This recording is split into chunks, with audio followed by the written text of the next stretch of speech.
Sen elbisene gitsen, elbisene bak sen şöyle bak. Altında doğru mu?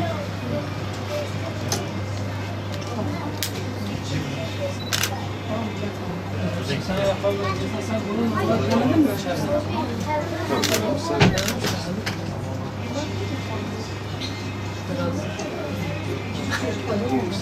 Tamam. Görünüyor mu? Aç da kapıyı aç. Bu üstündekini giydir. Üstteki de öyle mi? Şeyde yapacağım.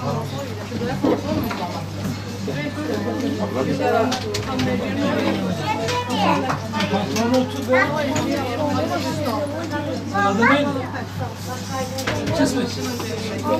Zeynep.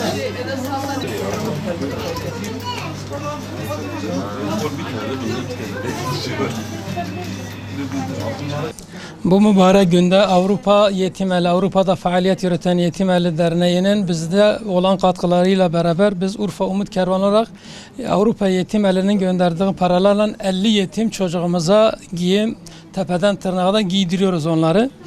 Bu hayırlara katkıları olan, bu giyime katkıları olan hayırsever vatandaşlarımıza ve hayırsever hemşerilerimizden Allah razı olsun.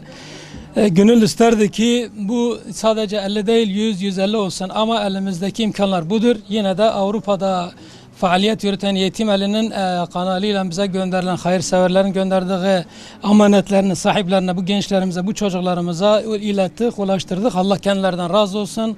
Hayırlarını kat kat artırsın, mallarına bereketini kalsın. Yardımları bizden esirgemesinler. Onlar bize gönderdikçe biz de onların hayırlarına aracı olarak yetimlerimizi giydirmeye ve sevindirmeye devam edeceğiz. Allah-u Teala da onları sevindirsin inşallah. Allah kendilerinden razı olsun.